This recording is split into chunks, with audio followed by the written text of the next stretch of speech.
If you know this one, I'm going to be super impressed. Mogging, Mogging. Have you heard of this one?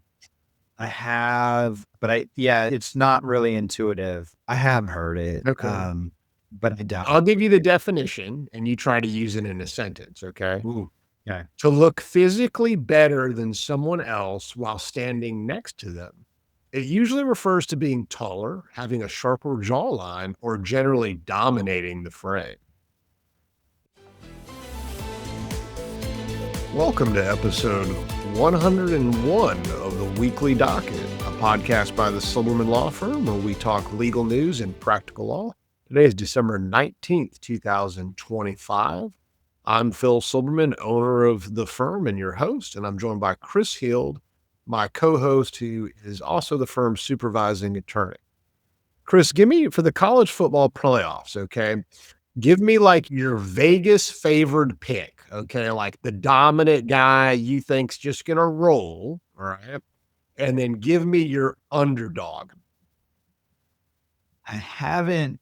I think I looked a while ago. I am pretty sure Ohio State's going to be the favorite, but probably Yeah. not as favorite as you think because it is a 12-team field.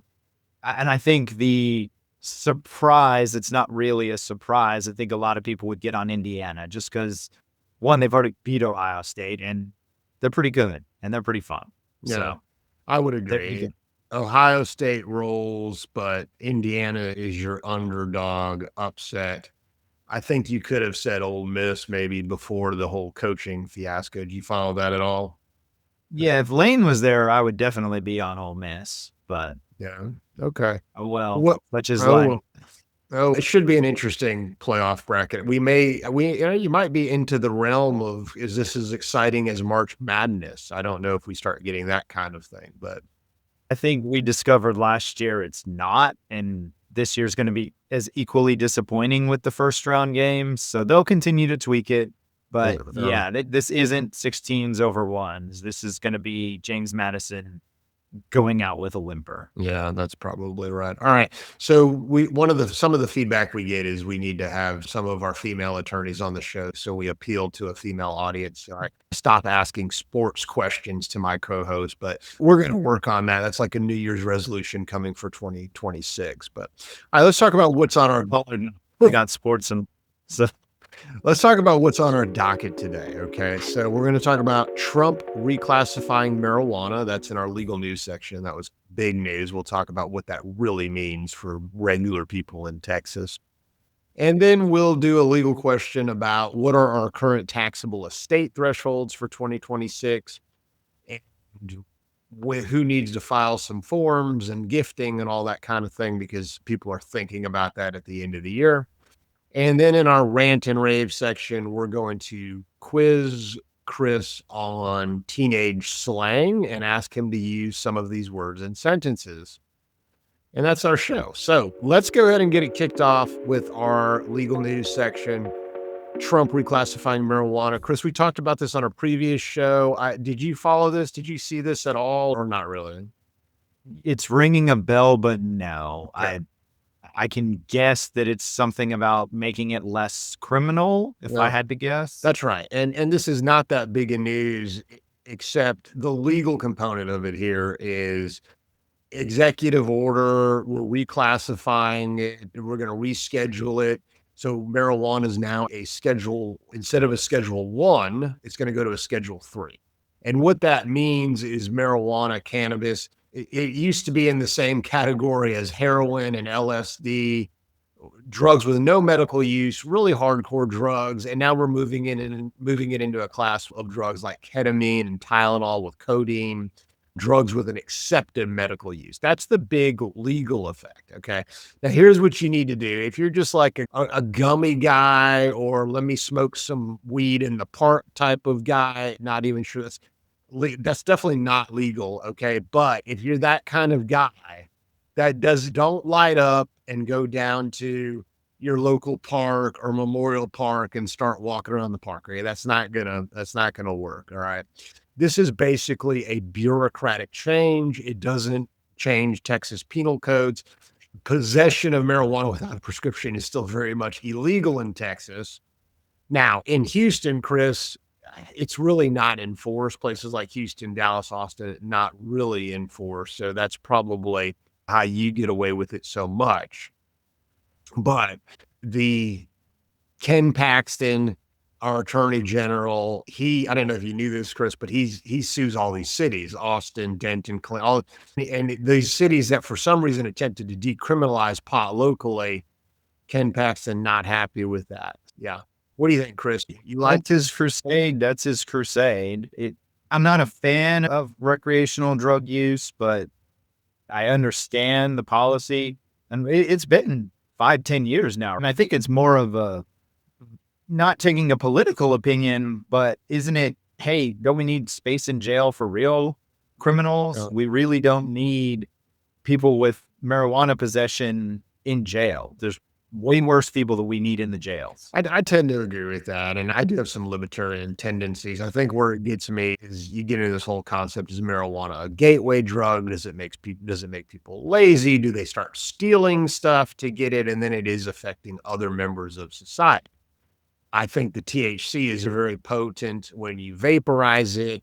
I think there's a lot of evidence of people entering into psychosis after sort of years of use of vaporized THC. So we've talked about that before, but this news is really bureaucratic in nature. The feds are signaling here that, okay, there's medical use for marijuana, and that's the big move.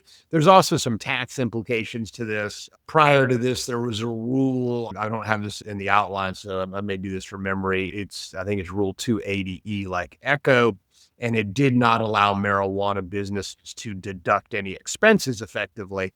And I believe this changes that. So now the marijuana businesses can actually deduct expenses.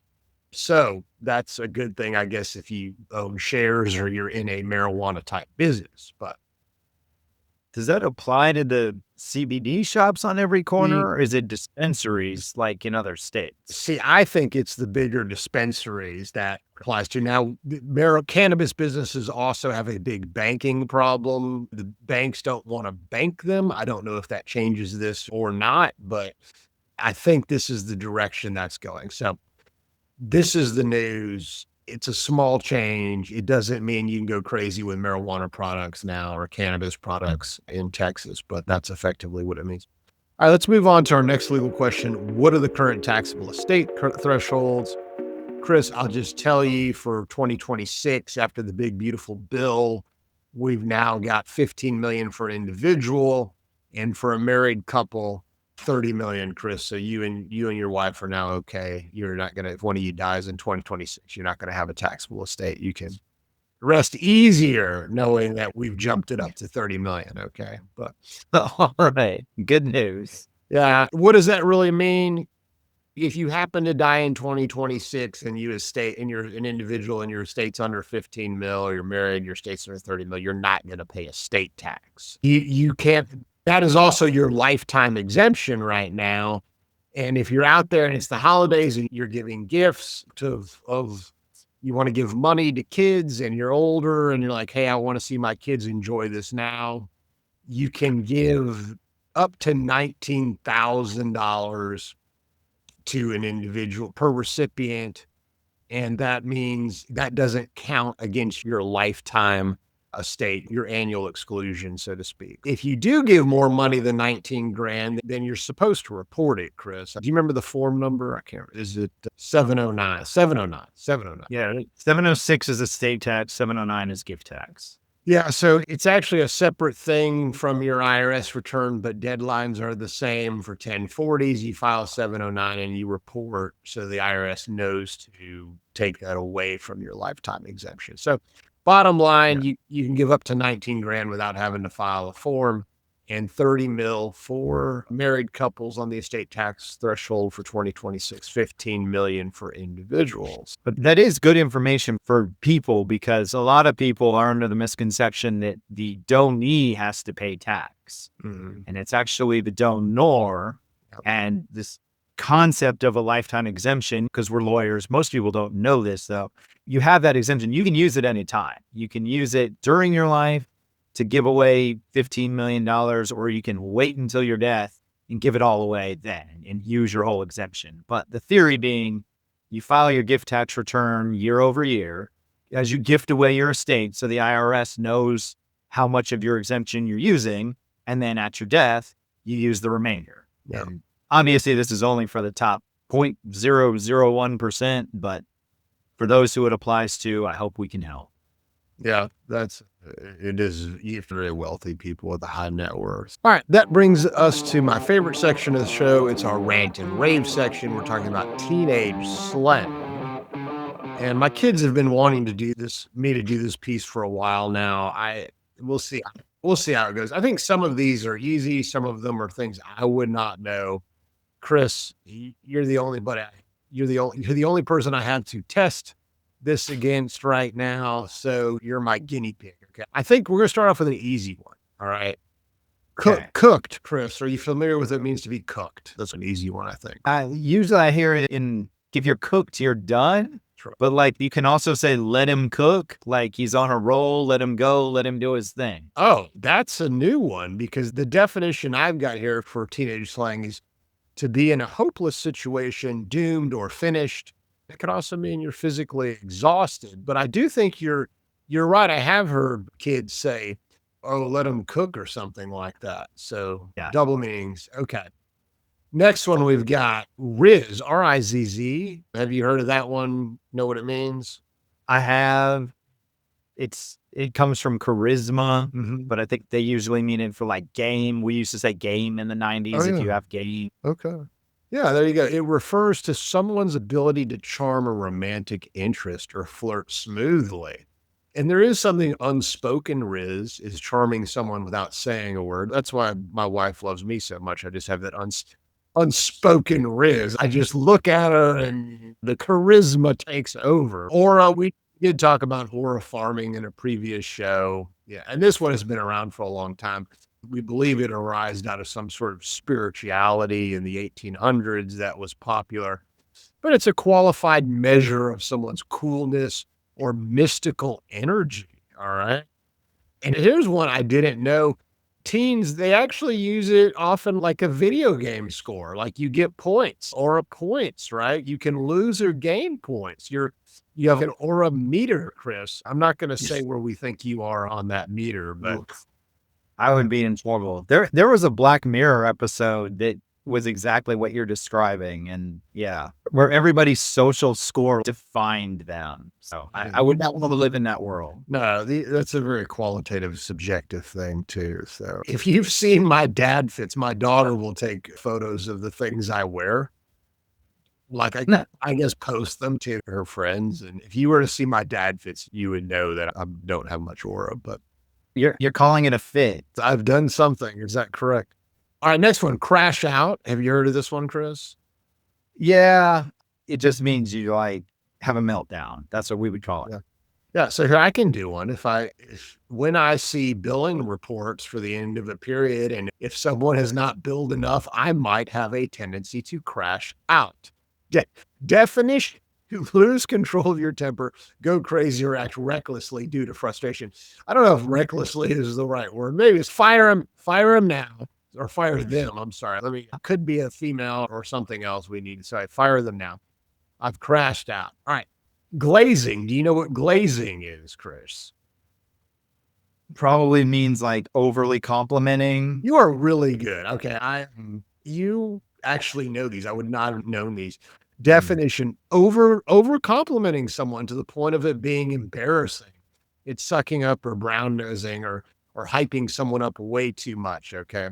My two teenagers who have a sibling rivalry going on. I think my son one time said, "Dad, oh, if my sister did this, you'd be glazing all over her," or something like. I don't know if that's the right term. And now here's one I'm hopeful. I don't think you know this one. If you know this one, I'm going to be super impressed. Mogging, Mogging. Have you heard of this one? I have, but it's not really intuitive. I have heard it. Okay. But I doubt. I'll give you the definition and you try to use it in a sentence. Okay. Ooh, okay. To look physically better than someone else while standing next to them. It usually refers to being taller, having a sharper jawline, or generally dominating the frame. Use mogging in a sentence, Chris, or mog. You can use the past tense, mogged. So he was mogged when he was standing next to the other guy. Okay, that's a weak sentence. I know, but it speaks for itself. It could be like when we do our podcast, Chris. Yeah, I was trying to stay away from it. I'll let you, you're the boss. I'll let you do it. I think it's used oftentimes, these kids, when they post everything on social media, they'll say, "Oh, I'm not going to post this because you're mogging me in this photo," whatever, where the other person looks so much better. So I think that's it. I feel like I'm so glad they made a word for that. It was so necessary. I feel like we've done good work here today on this segment. My rant and rave would be, each generation is going to have their own lingo. And then as that generation ages, their lingo will no longer be cool anymore. They'll no longer have an aura about them. And the question is, do they continue to use these terms or not? You end up like the old hippie or something that's still using terms from the 60s or 70s, or the old, I don't know, if you're a fan of Kiss from the 80s and 90s, or Guns N' Roses, you're still using that lingo then, and your lingo just constantly stays with you, or do you change with the times? But as soon as we stop hearing 6-7, I'll be okay with it. I think that's on the way out. That's just a little. Here's my prediction for 2026. 6-7 wanes in popularity very quickly, and so does pickleball. Pickleball is waning in popularity, and we're having a reversion to tennis. Okay. I like it. We'll come back and revisit this. Maybe next show we'll write out some more predictions for next show, if we haven't this year. Yeah. I like the predictions. If 6-7 is still going, we're going to have to bring it back and have year in review, Phil's hot take, and how did that age? All right, that brings our show to a close. I've been your host, Phil Silverman. Chris Hield has been my co-host today. Like us, follow us, review us wherever you get your podcast. And as a reminder, nothing in this show is to be considered legal advice, and this has all been for entertainment purposes only. If you have a legal question or a question about cultural language, we're happy to opine.